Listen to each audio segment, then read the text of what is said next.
What should the church's response be to the same-sex marriage issue? How has your church handled this? What should the Christian response be? You know, the Bible says that marriage is to be held in esteem among all. And this is not marriage being held in esteem. This is blasphemy. This is blasphemy against God. Um, this is wickedness of the worst kind. Homosexuality is unique among sins. Let me say that again. Homosexuality is unique among sins. People want us to say, well, all sin is the same, and da-da. That's not true. That's why Jesus said it will be worse for some on that day. So how can it be true that God just views all sin exactly the same, but Jesus says it will be worse for some, okay? Better for them to have a millstone tied around their neck and be cast into the deepest part of the sea. And he's talking about one who leads little ones astray. Homosexuality is unique among sins in this way. Number one, it's one of very few sins to be listed as an abomination. Not it's an abomination for Israel, but it's an abomination to God. For example, when you talk about things like their dietary laws and things like that, there were things that God said, this is an abomination for you, Israel, because you're separate as a people and you're not to be like those people, so it would be an abomination for you. Homosexuality is not an abomination for Israel, it's an abomination, period.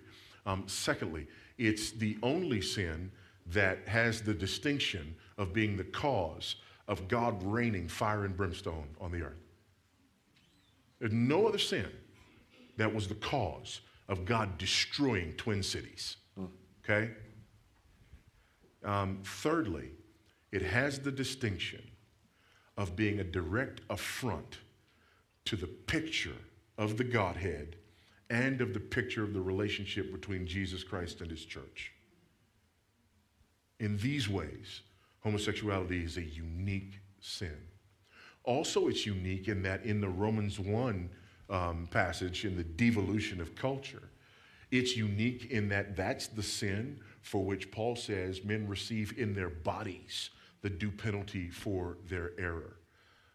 It's unique in that it, as a sin, is a direct affront to the image of God in man and the complementary way in which he made the human race.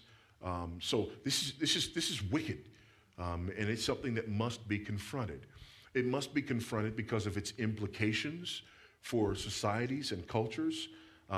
It must be confronted because of its implications for the individuals practicing this. People who practice homosexuality have a rough go of it, man. It's tough. Their suicide rate is off the charts. Their domestic violence rate higher than any other group of individuals. Their contraction of sexually transmitted diseases, again, more than other groups or individuals. And not just sexually transmitted diseases, but other sort of maladies that are caused that we won't go into because there's young ears here, by this lifestyle. Their rate of alcoholism, higher than any other group that you can mention or name. This is something that's devastating to individuals, it's devastating to cultures, it's devastating to societies, and it has implications that undermines the future of cultures that embrace homosexual marriage because it undermines the very definition of marriage itself. It leads to the over-sexualization of young boys and young girls.